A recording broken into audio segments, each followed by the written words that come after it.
Jadi kalau kita bicara tentang tes kemampuan akademik, memang awalnya ini dilandasi oleh adanya kebutuhan pelayanan individu murid kita mendapatkan pengakuan dari pemerintah untuk beberapa keperluan yang sifatnya memang harus terstandar dan objektif. Misalnya apa? Misalnya yang paling mudah ini yang dirasakan oleh lulusan SMA, MA, SMK di Indonesia ketika akan melanjutkan ke jenjang perguruan tinggi baik di luar negeri maupun di Indonesia.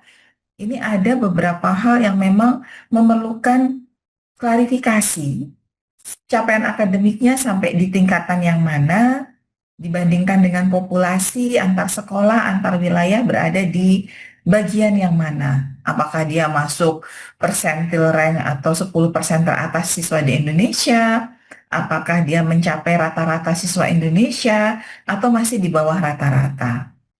Nah, layanan ini memang tidak tersedia sejak tahun 2020 sampai dengan tahun 2024.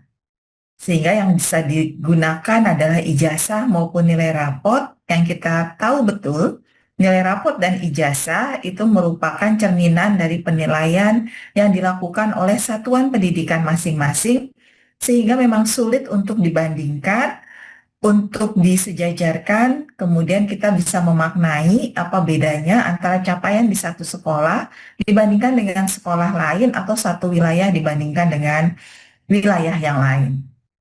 Sehingga TKA ini hadir sebagai bentuk penilaian terstandar capaian akademik yang akan memberikan laporan atau hasil kepada individu murid dilakukan oleh pemerintah dan sepenuhnya berbasis komputer. Kemudian untuk apa? Saat ini yang sudah jelas adalah di surat edaran Dirjen PDM, di mana untuk sistem penerimaan murid baru tahun 2026, khususnya jalur prestasi, dapat menggunakan nilai tes kemampuan akademik. Jadi ini salah satu penggunaan yang sudah pasti dan sudah termaktubkan dalam SPNB. Jadi kalau ingin mendaftar ke sekolah negeri, dari SD ke SMP negeri, atau dari SMP kemudian ke SMA negeri, atau sebaliknya mungkin ada yang dari MI ingin ke SMP negeri, dari MTS ingin ke SMA negeri atau ke SMK negeri, maka di SPNB jalur prestasi menggunakan nilai TKA. Meskipun formulasinya seperti apa mekanismenya akan ditentukan melalui kewenangan peraturan di masing-masing wilayah. Nah, hal yang lain adalah ketika murid-murid kita, peserta didik di kesetaraan paket A, ingin disetarakan hasil belajarnya seperti hasil belajar pendidikan formal, maka TKA ini juga berfungsi sebagai uji kesetaraan. Jadi tidak ada lagi uji kesetaraan, TKA inilah yang menjadi uji kesetaraan karena hasilnya dapat menyetarakan hasil pendidikan non-formal seperti pendidikan formal. Dan juga untuk seleksi akademik lainnya, maupun ketika nanti hasil TKA ini dapat mewakili wilayah, dapat mewakili satuan pendidikan, maka kita juga dapat melakukan pemetaan mutu maupun tindak lanjut dari hasil TKA untuk perbaikan proses pembelajaran. Nah, jadi TKA ini sebenarnya Bapak Ibu tidak menggantikan penilaian yang ada mengenai hasil belajar, kemudian bagaimana kelulusan dari hasil belajar, sepenuhnya masih merupakan kewenangan satuan pendidikan, masih kewenangan Bapak Ibu guru, kelulusan juga tidak oleh TKA, tetapi oleh satuan pendidikan. Tetapi TKA ini melengkapi khususnya untuk memberikan informasi setiap individu murid yang mengikuti TKA, bagaimanakah capaiannya berdasarkan standar dari pemerintah, berdasarkan standar kurikulum nasional yang dilakukannya secara objektif. Dan untuk jenjang SD, capaian yang diukur melalui TKA ini masih capaian dari mata pelajaran bahasa Indonesia dan matematika. Jadi yang lengkap, yang komprehensif, yang holistik, harapannya memang masih diukur oleh satuan pendidikan, oleh guru-guru dengan berbagai cara, dengan ragam format, sehingga utuh bisa memetakan atau bisa mengukur bagaimanakah kompetensi lulusan siswa atau murid di Indonesia, tidak hanya dari akademiknya, tetapi juga dari karakternya dan juga dari sikapnya. Di TKA ini memang spesifik hanya capaian akademik. Dan ini sering jadi pertanyaan, kenapa hanya bahasa Indonesia dan matematika? Kenapa tidak ditambahkan mata pelajaran lain? Karena untuk bahasa Indonesia dan matematika, ini merupakan fondasi di mana di bahasa Indonesia akan tumbuh kemampuan literasi, di matematika akan tumbuh kemampuan numerasi, dua fondasi yang berguna untuk mempelajari hal-hal yang lain, mempelajari ilmu-ilmu yang lain, sekaligus untuk bermasyarakat, untuk berwarga di kehidupan sehari-hari. Jadi ini alasan mengapa yang dipilih sebagai capaian akademik TKA adalah bahasa Indonesia dan matematika. Dan ini lini masanya, tadi sudah disampaikan, 19 Januari sudah dibuka pendaftaran. Alhamdulillah animonya cukup baik. Bapak Ibu guru mau baik di dinas maupun di satuan pendidikan cukup gerak cepat ini memindahkan atau mengupdate data-data siswanya di Dapodik menjadi siswa di semester 2 tahun ajaran 2025-2026, karena jika tidak diupdate menjadi semester 2 maka tidak dapat terangkut di sistem pendaftaran. Dan nanti sudah ada angka-angkanya berapa banyak per pagi hari ini yang sudah masuk datanya ke sistem pendaftaran TKA. Kemudian ada simulasi, Bapak Ibu sekalian. Simulasi ini sifatnya adalah untuk memastikan bahwa komputer, klien maupun server dan lain-lain ini bisa berfungsi dengan baik. Tidak perlu melibatkan murid karena sifatnya lebih untuk mengecek sistem, terutama infrastruktur yang ada di sekolah. Nah, nanti akan ada gladi bersih tanggal 9 sampai 17 Maret. Ini sudah masanya bulan puasa, Bapak Ibu ya.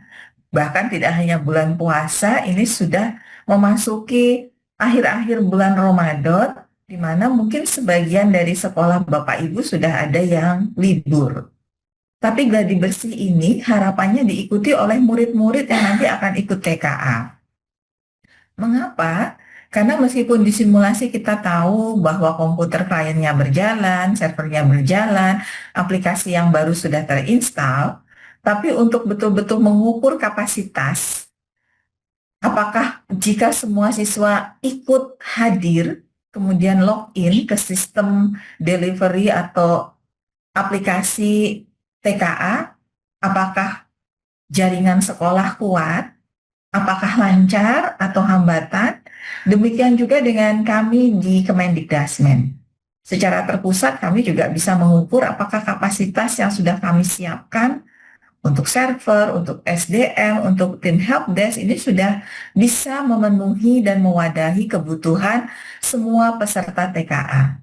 Jadi kami mengerti ini tanggal yang sulit, ini tanggal yang kurang ideal, tapi harapannya tetap bisa dilakukan gladi bersih dengan memastikan semua murid peserta TKA akan hadir di gladi bersih meskipun tidak harus penuh. Dan mungkin di sini kalau Bapak Ibu melihat ada perbedaan begitu ya, di mana kalau simulasi antara jadwal SMP dengan SD itu dibedakan, sedangkan di gladi bersih ini cuma ada satu timeline. Artinya pada tanggal 9 sampai 17 Maret ini, baik siswa SMP maupun SD dapat melakukan gladi bersih. Nanti pengaturannya silahkan kami kembalikan ke Dinas Pendidikan Kabupaten Kota, ke kantor wilayah Kemenak, maupun ke Bapak Ibu guru, Bapak Ibu kepala sekolah di satuan pendidikan. Kapan pelaksanaan TKA-nya? TKA jenjang SD MI sederajat pada tanggal 20 sampai 30 April. Jadi rentang waktunya cukup panjang. Di rentang waktu yang panjang ini, harapan kami kisah sukses pelaksanaan TKA SMA di mana 97% lebih peserta TKA memang menyelesaikan di jadwal utama, sangat sedikit yang ikut pelaksanaan susulan. Ini juga yang diharapkan bismillah pada bulan April nanti terjadi untuk TKA jenjang SDNI sederajat. Tetapi apabila ada kendala atau ada hal-hal tertentu yang tidak bisa dilakukan di jadwal utama, maka disediakan jadwal susulan pada tanggal 11 sampai dengan 19 Mei. Ini kondisinya seperti apa? Pertama, kondisi misalnya ada yang gangguan internet, atau misalnya ada pemadaman listrik, moga-moga tidak terjadi Bapak Ibu ya. Tapi kami juga mendapatkan ada kegiatan di jadwal utama, misalnya untuk murid-murid yang akan berlomba atau murid-murid yang memang sedang ada event, maka itu sangat mungkin dilakukan di pelaksanaan jadwal susulan. Dan insya Allah TKA ini akan kami umumkan di 26 Mei, sehingga hasilnya masih dapat digunakan atau sesuai dengan jadwal sistem penerimaan murid baru tahun ajaran 2026-2027. Seperti ini alur pendaftarannya. Jadi saat ini Kemendikdasmen akan menarik data dari satuan pendidikan yang sudah disinkronkan ke pusat data dan informasi. Disinkronkannya seperti apa? Disinkronkan ini adalah datanya sudah diverifikasi di Dapodik Satuan Pendidikan sebagai murid-murid yang terdata di semester 2 tahun ajaran 2025-2026.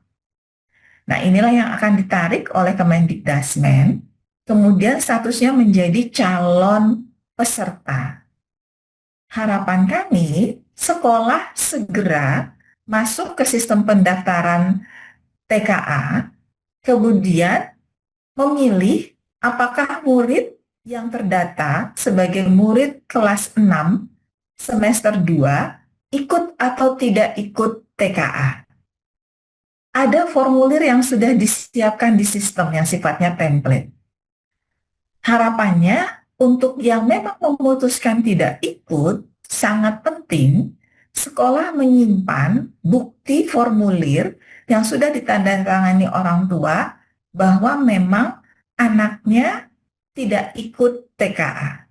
Sehingga sewaktu-waktu ketika masa pendaftaran sudah tutup, sudah cetak kartu peserta dan lain-lain, atau ketika nanti gladi bersih, tiba-tiba ada yang protes, saya itu pengen ikut TKA, tapi kenapa saya tidak punya kartu peserta?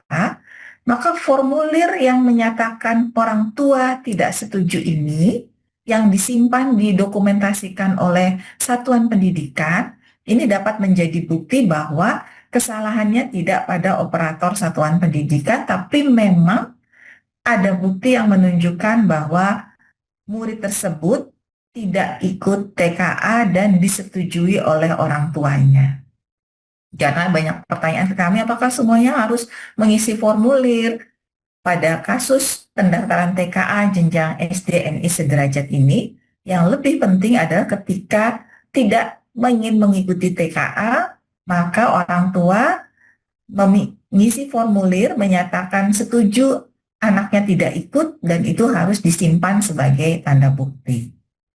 Nanti setelah ini semua dilakukan, maka akan muncul daftar nominasi sementara yang perlu dicek kembali, terutama biodatanya, karena ini yang akan muncul di sertifikat hasil TKA.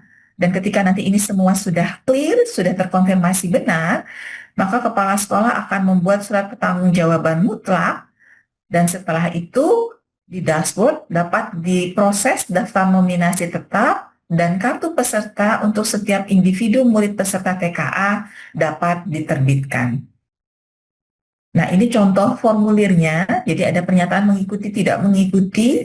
Ini sangat penting, terutama yang memilih tidak mengikuti, orang tuanya silakan menandatangani dan silakan disimpan oleh satuan pendidikan, karena bukan hal yang jarang atau cukup sering kami mendapatkan komplain atau pengaduan ketika TKA jenjang SMA, MA, SMK, di mana sudah di hari gladi bersih, ternyata siswanya menyadari bahwa dia tidak terdaftar. Nah, yang seperti ini prosesnya akan sangat sulit untuk di rewind kembali dimulai dari awal, maka bukti bahwa menyatakan tidak mengikuti ini penting untuk disimpan oleh satuan pendidikan. Nah, bagaimanakah perkembangan pendaftarannya? Alhamdulillah, per hari ini, tadi pagi jam 7 pagi saya cek, untuk SD, satuan pendidikan yang sudah impor biodata, ini ada 140.541.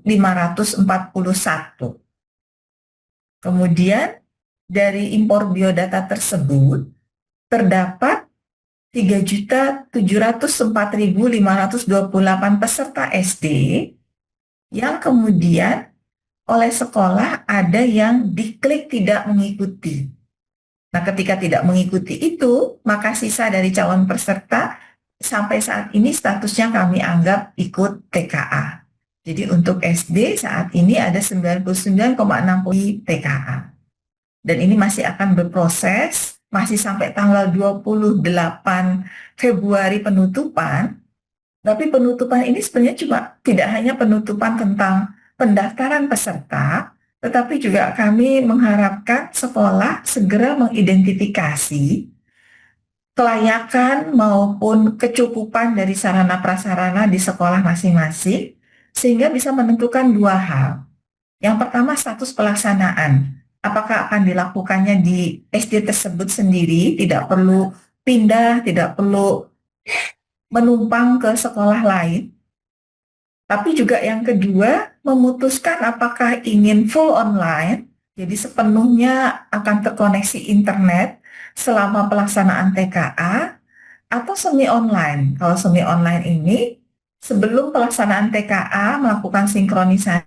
Jadi penting sekali untuk melakukan gladi bersih, mendatangkan semua murid, mencoba untuk login, sehingga Bapak Ibu bisa tahu betul apakah kapasitas jaringannya memadai untuk pelaksanaan sesuai dengan skema pembagian sesi. Nah, tadi kita sudah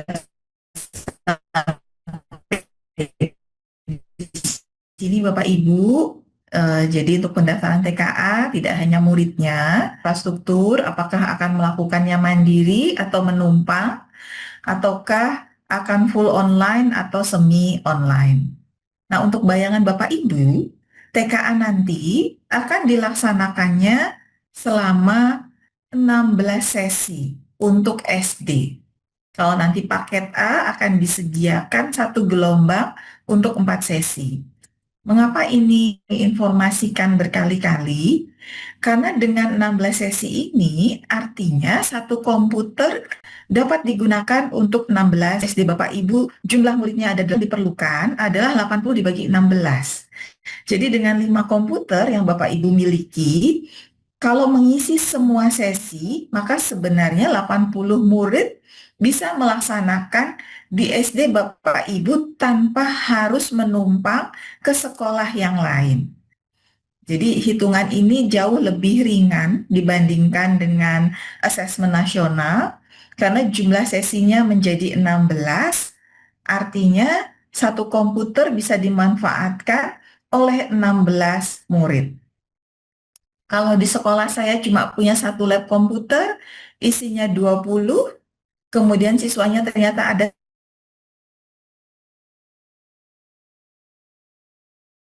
100, artinya kalau di full 16 sesi, hanya sebagian sesi saja. Jadi seperti itu mekanismenya Bapak Ibu. Satu gelombang